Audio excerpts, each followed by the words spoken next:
Vamos então aqui continuar, nós estamos na questão 137. O homem educado deve exercer vigilância sobre o seu grau de liberdade? Educado, aquele que tem conhecimento, aquele que busca o conhecimento, aquele que busca aprender. Tem que exercer uma vigilância sobre o seu grau de liberdade, sobre o seu livre-arbítrio? O Emmanuel responde: é sobre a independência própria que a criatura humana precisa exercer a vigilância maior. É por esta nossa independência, por causa do nosso livre-arbítrio, que nós temos que ter uma vigilância maior, como Jesus colocou: orar e vigiar. Então nós temos que cuidar muito, vigiar muito. O Emmanuel continua: quando o homem educado se permite examinar a conduta de outrem de modo leviano ou inconveniente, é sinal que a sua vigilância padece desastrosa deficiência, porquanto a liberdade de alguém termina sempre onde começa outra liberdade, e cada qual responderá por si um dia, junto à verdade divina, junto a Deus nosso Pai. Então, quando o homem educado, aquele que tem conhecimento, vamos lembrar, a quem muito é dado, muito será cobrado, aquele que tem conhecimento, já aprendeu, que já está caminhando, que já tem base, se ele se prestar a observar a vida do outro de uma forma leviana ou de uma forma inconveniente, é porque a sua vigilância padece de deficiência, ou seja, ele não está se vigiando. Porque se ele estivesse vigiando, ele não faz isso. Nós temos que nos vigiarmos, porque nós somos juízes só de nós mesmos. Nós só podemos falar e só podemos julgar os nossos atos e as nossas atitudes. O outro, a gente não sabe que estradas ele percorreu, que lições ele já aprendeu, quanto tempo ele tem de encarnado. Então nós não sabemos nada do outro, a gente não tem capacidade. E se ele está começando assim com perninha, e nós estamos aqui começando a faculdade, vai poder exigir dele o mesmo que nós estamos colocando? Não tem nexo. Então nós só temos que responder por nós, cada um vai responder por si, perante, como ele coloca aqui, a verdade divina, com V maiúsculo, a verdade de Deus. Nós responderemos pelos nossos atos, pelos nossos pensamentos e pelos nossos sentimentos. Cada um responde por si. Nós não temos o direito de julgar, de apontar ou de analisar a vida do outro, porque nós não temos conhecimento para tal. A nossa vida, a gente já não tem conhecimento suficiente. A gente mal consegue se julgar, a gente mal consegue se autoanalisar, quanto mais olhar para o outro. Em se tratando das questões do determinismo, qualquer ser racional pode estar sujeito a erros, ou seja, todo mundo tem que errar? Essa é a pergunta que está sendo feita a Emmanuel. Ele responde: todo ser racional está sujeito ao erro, mas ao erro, não se encontra obrigado.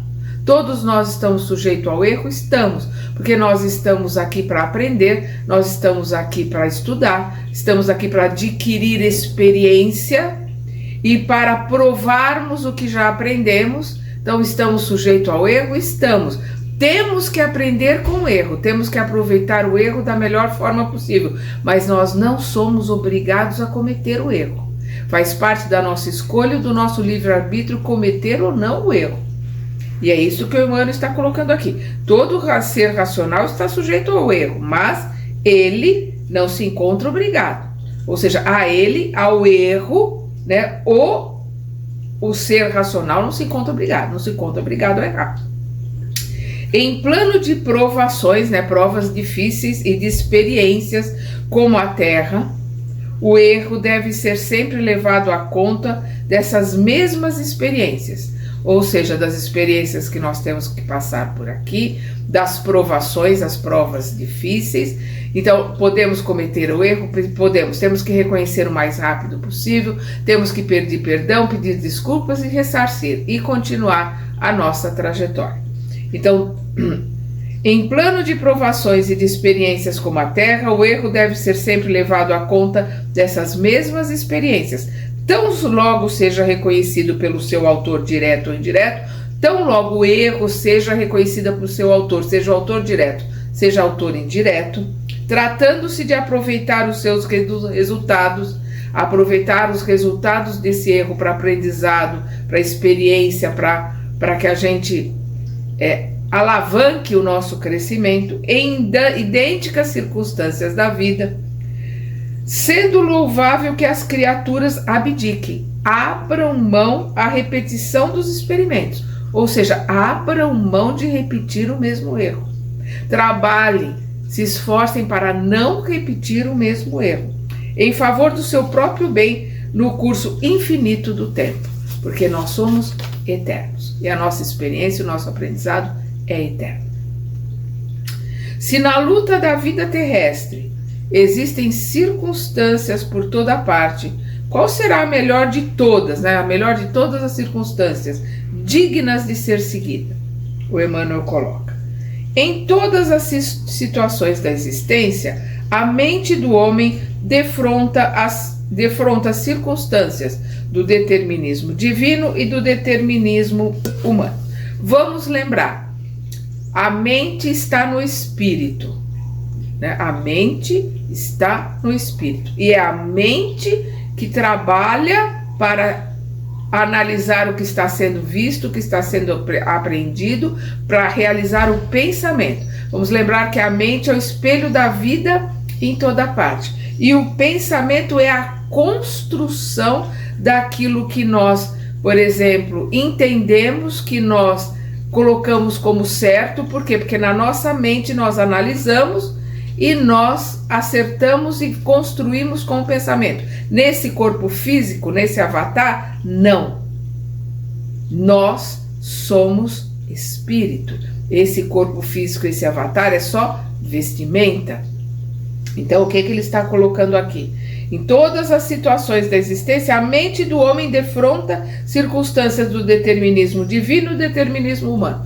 Qual que é o determinismo divino? É o melhor de todos para nós. Todos nós seremos anjos. Ninguém vai ficar esquecido. Como disse Jesus, nenhuma ovelha que o Pai me confiou se perderá.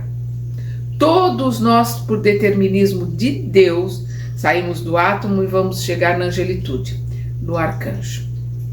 E qual é o determinismo do homem? As nossas colocações, o nosso roteiro. Muito do nosso livre-arbítrio ficou no plano espiritual, porque nós determinamos no nosso roteiro que nós íamos passar por esta ou por aquela prova, por esta ou por aquela aprovação. Nós temos que aceitar as leis divinas, e aí também é determinismo de Deus, porque as leis são dele e elas são imutáveis, de ação e reação, de causa e efeito, e passarmos por determinadas expiações, porque infringimos a lei de Deus, e por tê-la infringido, nós temos que limpar o terreno que nós sujamos, então temos que passar por uma expiação. Então ele coloca aqui que nós temos que passar pelo determinismo de Deus e o determinismo humano, nosso, daqui da Terra. Porque além do nosso roteiro, que isso a gente precisa entender sempre, além do nosso roteiro, que o nosso roteiro é nosso, nós estamos ali colocando, mas o plano espiritual, em todas as suas hierarquias, está trabalhando junto, porque o roteiro é nosso, mas nós estamos inseridos num grupo, que está inserido num outro grupo, que está inserido num outro grupo. Então, quando o plano superior olha tudo isso, ele está vendo, do alto a curto, médio e longo prazo. E nós estamos inseridos em todo esse contexto, nesse mapa de curto, médio e longo prazo daquilo que está sendo programado para o nosso grupo, a nossa família Karma, para o nosso grupo, a nossa família Karma, para o grupo maior ao qual nós pertencemos, para a cidade, o país, e para o planeta. Então existe toda uma estrutura e um caminhar. No livro A Caminho da Luz, a gente vê isso perfeitamente, essa estrutura, e que tudo tem um propósito, tudo tem um comando. Mesmo dentro do nosso livre-arbítrio, o que acontece? Para um determinado plano existe o A, o B, o C, e a hora que o A não dá conta, desiste ou não faz, vai para o B e o plano espiritual coloca o recalculando, mas a rota, o caminho a se chegar, tá lá, tá marcado.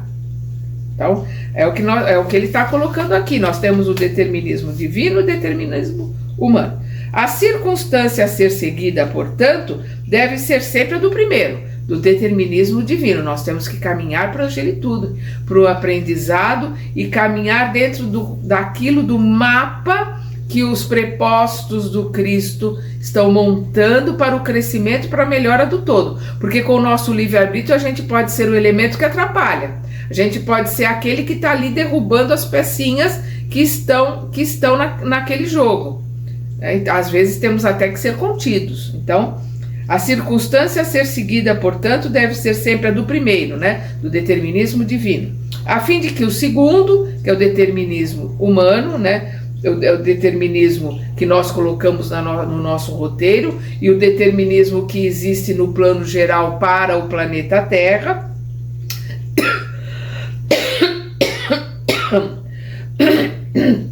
Perdão, seja iluminado, destacando-se essa mesma circunstância. Vamos lá. Perdão. Perdão.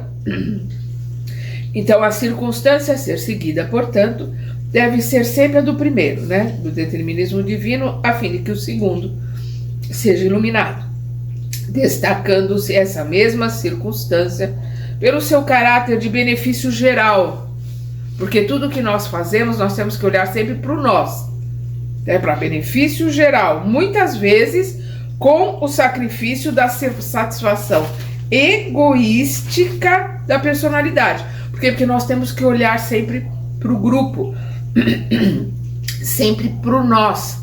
Nós temos que trabalhar sempre para que aconteça o melhor para aquele grupo que nós temos inserido exatamente como ele coloca aqui, muitas vezes com o sacrifício da satisfação egoística da personalidade. Aquilo que eu gostaria, aquilo que eu desejo, tenho que deixar à parte, porque eu tenho que pensar no nós. Então é o começo do trabalho para o altruísmo, para a fraternidade, para a empatia, se colocar no lugar do outro. Perdão. E para que isso aconteça, na maioria das vezes, a gente tem que abdicar daquilo que eu gostaria para mim, daquilo que é o meu desejo, daquilo que é a minha tentação. Quando a gente coloca na oração, não nos deixeis cair em tentação, a tentação é isso, são as coisas do mundo que a gente quer para nós. Que às vezes para nós temos que fazer o outro chorar, nós temos que derrubar o outro, nós temos que sacrificar o outro. E aí nós temos que abdicar daquele desejo, então resistir à tentação pelo nós, pelo grupo, para aquilo que é melhor para todos. Em virtude dessa característica, o homem está sempre habilitado em seu íntimo a escolher o bem definitivo de todos e o contentamento transitório do seu eu, fortalecendo a fraternidade à luz ou agravando o seu próprio egoísmo. Então, nós podemos escolher entre o bem para o todo, podemos escolher aquilo que vai engrandecer esse eu transitório que eu estou vivenciando aqui, que vai me ajudar a crescer, vai me ajudar a melhorar, fortalecendo em mim a fraternidade, fortalecendo em mim a empatia, me colocando no caminho para a luz, que é o que ele coloca aqui, ou agravando o seu próprio egoísmo, ou indo ladeira abaixo, não pensando no nós, pensando só em mim, no meu egoísmo, o que eu quero, o que me interessa, e os outros que se danem. E aí nós estamos ladeira abaixo. A escolha é nossa, é o livre-arbítrio, é o que o Emmanuel está colocando. Os astros influenciam igualmente na vida do homem E aí a gente vai ver aquelas pessoas que vão buscar horóscopo, né? Ver a influência dos astros ali nas picuinhas do dia a dia, como se isso tivesse algum nexo. Nós vamos ver a colocação do Emmanuel e entender, sim, os astros influenciam em nós, porque ele influencia a maré, ele influencia para plantar e para colher, ele influencia todo o corpo humano, porque 70% do nosso corpo é água, e os astros influenciam toda a água, né? Porque nós vamos ver, inclusive, a menstruação feminina, o ciclo feminino pelas fases da lua, nós vamos ver a maternidade, né? As 39, 40 semanas de uma gestação também trabalhada junto às fases da lua. Nós vamos ver a hora certa de plantar e a hora certa de colher também pelas fases da lua. Então, existe uma influência dos astros? Existem, mas não, né, nessa colocação do dia a dia. E é o que o Emmanuel vai colocar aqui, vamos ver. As antigas assertivas, né, afirmativas astrológicas têm a sua razão de ser. Nós vamos lembrar que os astrólogos de antigamente se transformaram nos astrônomos. Por quê? Porque eles estavam com a astrologia junto com a astronomia.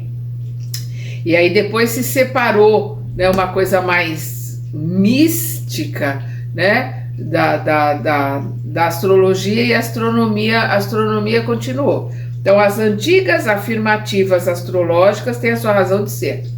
O campo magnético e as conjunções dos planetas influenciam no complexo celular do homem físico, em sua formação orgânica e em seu nascimento na Terra. Então, influencia, 70% do nosso corpo é água. Influencia em nós, no tipo de vida que nós vamos levar, influencia, porque determinado lugar que eu nasci, eu vou estar sujeito à abundância a fartura de alimento, ou a seca, e a uma privação de uma série de coisas. Então, o lugar em que eu nasci vai fazer diferença. Que eu nasci aqui na Terra vai fazer muita diferença conforme a vida e o aprendizado que eu vou ter. Porém, a existência planetária é sinônimo de luta. Então, se eu estou enfrentando a dificuldade porque nasci numa região, num lugar em que existe uma grande dificuldade para uma série de coisas, eu tenho que, através da luta, da experiência, do aprendizado, superar tudo isso. Se eu tenho dificuldades em relação à região na qual eu estou inserido, na família na qual eu estou inserida, no contexto no qual eu estou inserido, essa dificuldade faz parte das minhas provas, do meu aprendizado. Por isso que ele diz, porém, a existência planetária é sinônimo de luta. Se as influências astrais não favorecem a determinadas criaturas, urge, é para ontem, que estas lutem contra os elementos perturbadores, porque acima de todas as verdades astrológicas, temos o Evangelho, a Boa Nova, o ensinamento de Jesus. E o Evangelho, nos ensina que cada qual receberá por suas obras, achando-se cada homem sobre as influências que merece. Cada um de nós está sob a influência de encarnado, de desencarnado, astrológica, do meio, da região, da família, da situação em que se encontra conforme o seu merecimento, dentro daquilo que precisa aprender, dentro daquilo que precisa melhorar em si mesmo. E todos nós seremos julgados pelas nossas obras. Ou seja, o fruto é que vai dizer se a árvore é boa ou não.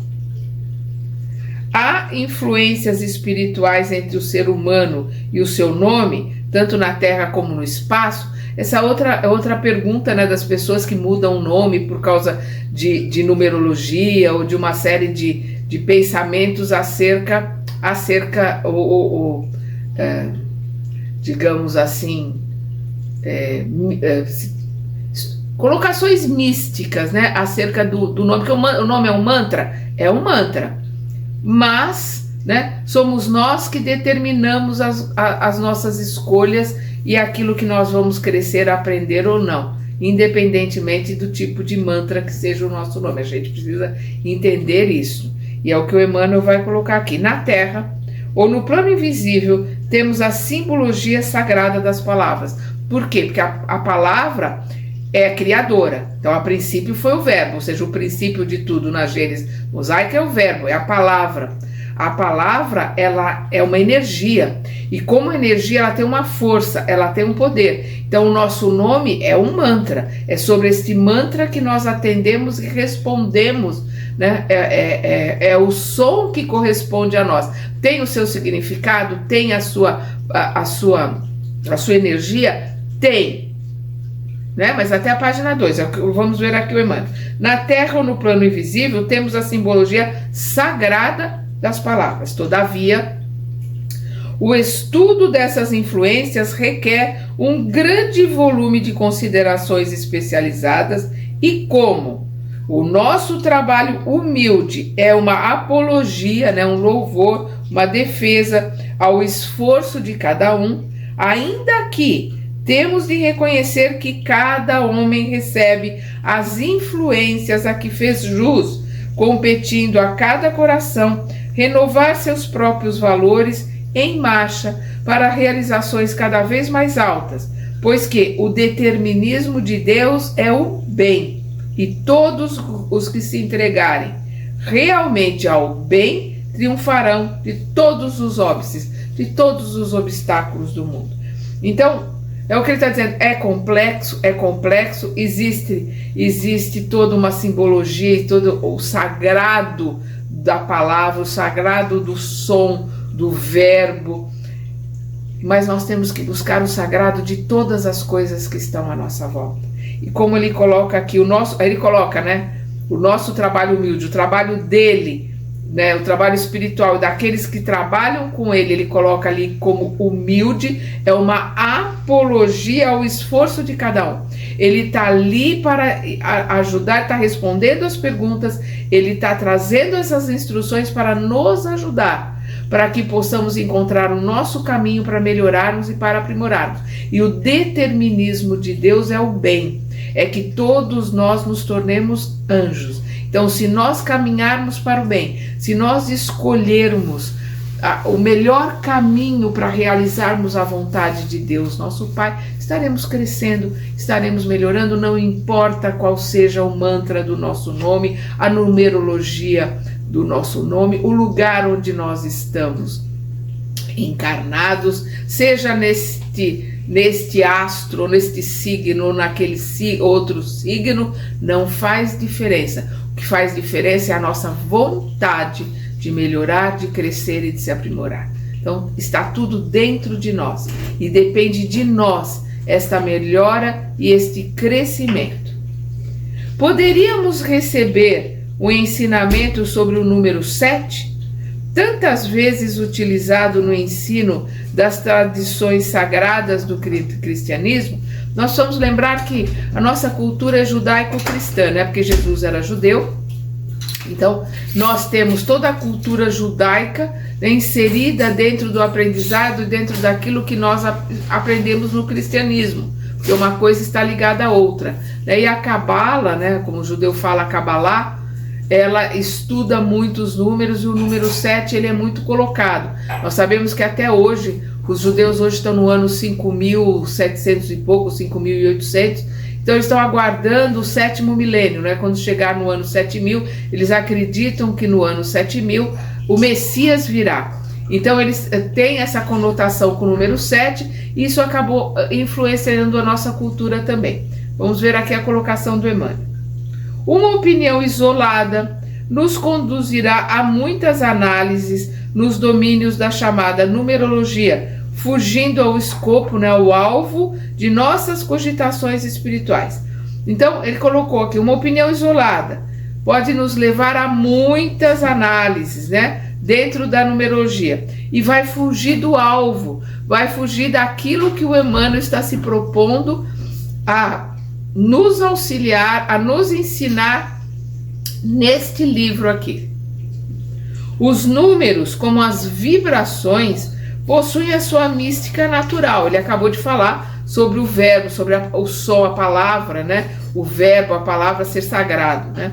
Então, os números, como as vibrações, possuem a sua mística natural. Mas, né, o Emmanuel está sempre colocando aqui o mas, em face de nossos imperativos de educação, temos de convir que todos os números, como todas as vibrações, serão sagradas para nós quando houvermos santificado o coração para Deus, sendo justo, nesse particular, copiarmos a antiga observação do Cristo sobre o sábado. O que o Cristo colocou sobre o sábado? Que o sábado foi feito para o homem e não o homem para o sábado. E aí o Emmanuel continua, esclarecendo que os números foram feitos para os homens, porém, os homens não foram criados para os números. De novo, nós temos que buscar o sagrado em tudo que existe na nossa volta. Na natureza, no mundo, nos ensinamentos, nos livros, em tudo existe o sagrado. Nos números também, mas como Emmanuel coloca aqui, né, os números foram feitos para o homem. E nós estamos aqui para a nossa evolução. Nós estamos aqui para crescer e para aprender. E isso só depende de nós. Deve-se acreditar Deve-se acreditar na influência oculta de certos objetos, como joias, etc., que parecem acompanhadas de uma atuação infeliz e fatal? A resposta do Emmanuel. Os objetos, mormente, né, principalmente os de uso pessoal, têm a sua história viva e, por vezes, podem constituir o ponto de atenção das entidades perturbadas, de seus antigos possuidores no mundo. Então, os objetos têm a sua história, têm energias impregnadas nele, principalmente dos seus antigos donos. Então, existem energias, vibrações que estão ligadas a eles. Vamos lembrar na obra do André Luiz, pelo Chico, eu não lembro agora qual é o nome do livro, mas o André Luiz está entrando num museu, junto com mais uns companheiros e o mentor, e ele vê lá no museu uma moça vestida com roupas do século XV, mais ou menos, e ela está se olhando ali no espelho, ela está ali junto a um espelho. E aí o André fala, mas o que essa moça está fazendo com esse espelho? E o mentor explica para ele que ela recebeu esse espelho do noivo, que eu não me lembro agora se ele estava indo para a guerra ou se ele estava indo numa embarcação dessas ali, 1400 e pouco, né, que desbravaram os mares desconhecidos, mas ele estava entrando numa jornada e ele deu de presente para ela. Vamos lembrar que é um presente extremamente valioso, porque nessa época o vidro já era caríssimo, o espelho então era uma coisa assim que só para quem tinha muito dinheiro. Vamos lembrar que lá em Versalhes, aquela sala dos espelhos, né, que o rei Luís colocou lá, ele colocou para mostrar o seu poder aquisitivo, para mostrar o quanto rico ele era, para ele conseguir forrar paredes da coisa mais cara que existia na época, que era o espelho. Então ela está ali junto daquele presente, apegada. Nós vamos ver que uma senhora está ali, uma senhora encarnada, entra ali no museu, e a hora que ela chega ali perto da onde está o espelho exposto, ela coloca para a amiga que ela ficou toda arrepiada, que ela sentiu uma coisa muito ruim, e ela se afasta dali da onde está o espelho. Aí o mentor fala, as pessoas que são mais sensitivas sentem as energias da irmã, daquela moça perturbada, né, equivocada, que está ali grudada àquele espelho. Vamos lembrar as palavras de Jesus: onde estiver o teu tesouro, lá estará o teu coração. Então o tesouro dela era o espelho, é ali que ela estava ali desde 1400 e pouco, ela estava ali junto àquele espelho. Então é o que ele está colocando aqui, que ele pode ter as energias, as vibrações dos seus antigos donos, né? E receber desses antigos donos como entidades perturbadas. Essa irmã é uma entidade perturbada que estava ali junto com o seu espelho, né? E receber a atenção das entidades perturbadas de seus antigos possuidores no mundo.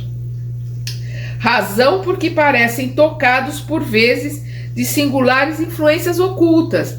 Então aquela senhora sentiu mal quando ela viu aquele espelho, mas não era o espelho, era a energia da moça que está ligada ao tesouro dela, que é o espelho. Era isso que ela estava sentindo. E é o que ele está colocando aqui.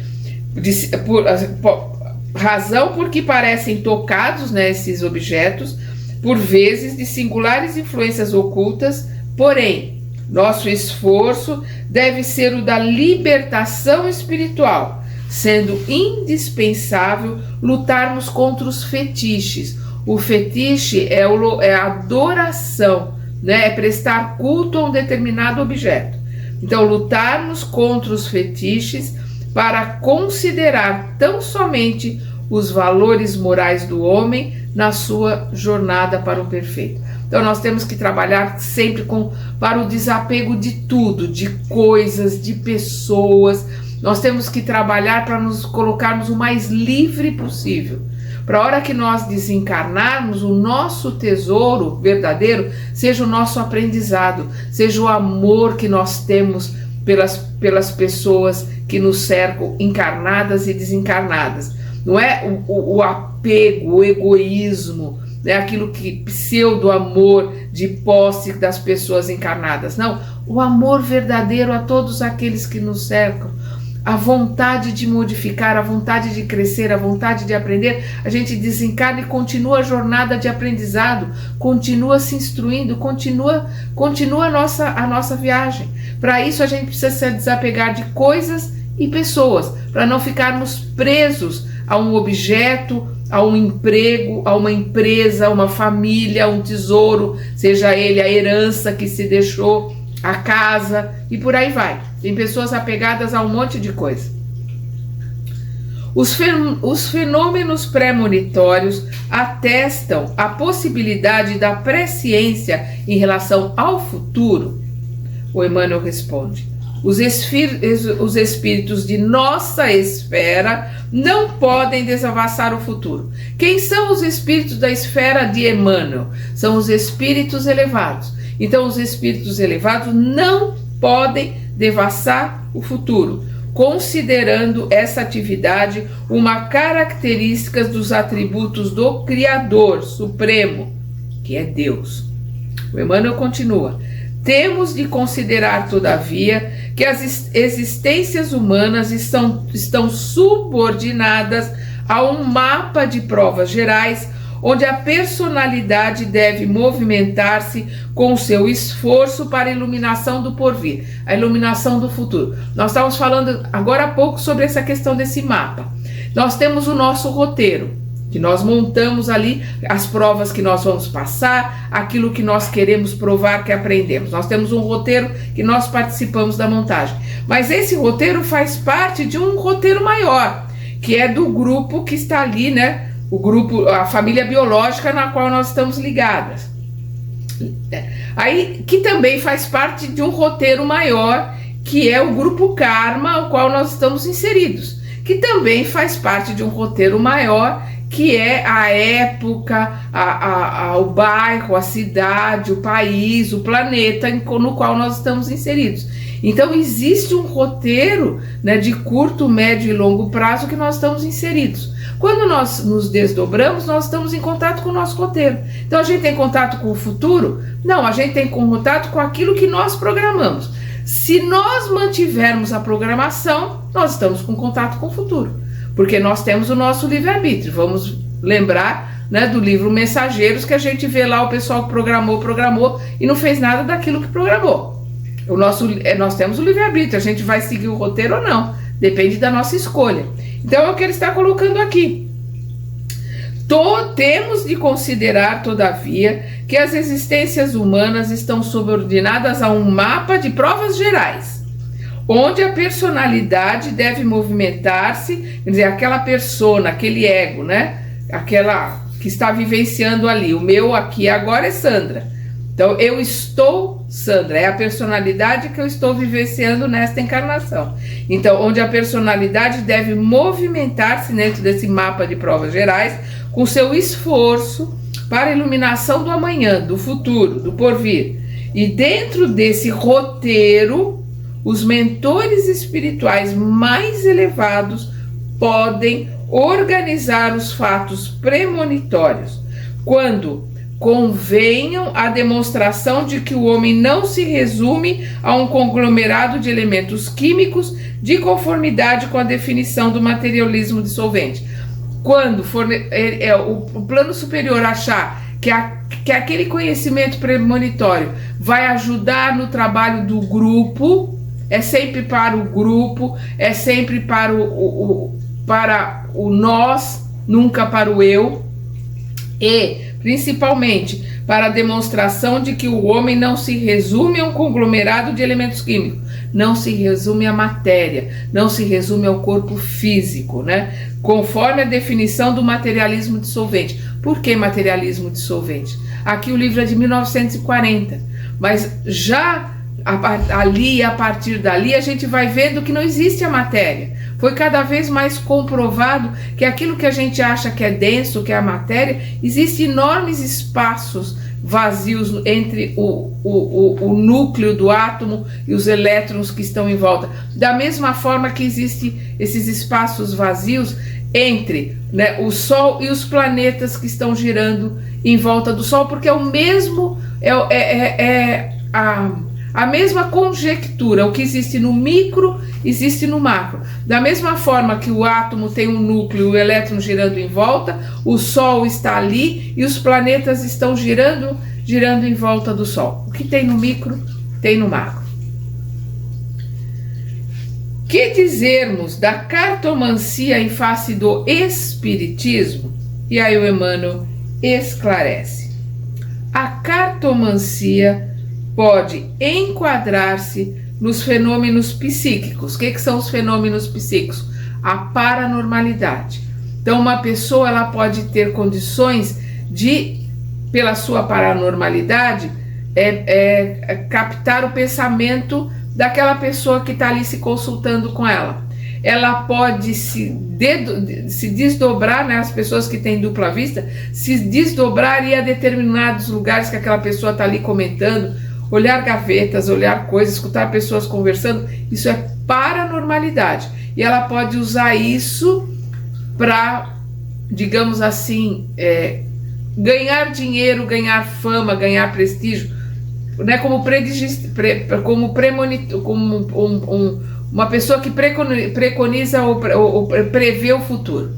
Então, aqui ele está colocando, a cartomancia pode enquadrar-se nos fenômenos psíquicos, mas não no espiritismo evangélico, mas não naqueles que trabalham, não naqueles que buscam aprender, colocar em prática os ensinamentos do Cristo. Onde o cristão deve cultivar os valores do seu mundo íntimo pela fé viva e pelo amor no coração. O que é a fé viva? É com o aprendizado, com o conhecimento, é a fé raciocinada, com a análise, colocando em prática os ensinamentos do Cristo, fazendo com que aquilo que nós aprendemos, colocamos em prática, nos transforme, nos modifique para melhor. Então, onde o cristão deve cultivar os valores do seu mundo íntimo, pela fé viva e pelo amor no coração, buscando servir a Jesus no santuário de sua alma. Porque nós, espírito, somos um santuário. A alma é o espírito encarnado. Somos um santuário, e neste santuário nós temos que reverenciar o Cristo. Como se reverencia o Cristo? Colocando em prática todos os ensinamentos que ele nos deixou, aprendendo e colocando em prática. É assim que nós reverenciamos o Cristo, e trabalhando para limpar esse santuário, para tornar esse santuário sagrado, para que possamos servir mais e melhor ao nosso irmão mais velho, o nosso Mestre Jesus. Então aqui é o que ele coloca: buscando servir a Jesus no santuário de sua alma, não tendo outra vontade que não aquela de se elevar ao seu amor pelo trabalho e iluminação de si mesmo, sem qualquer preocupação pelos acontecimentos nocivos que se foram ou pelos fatos que hão de vir, na sugestão nem sempre sincera dos que devassam o mundo oculto.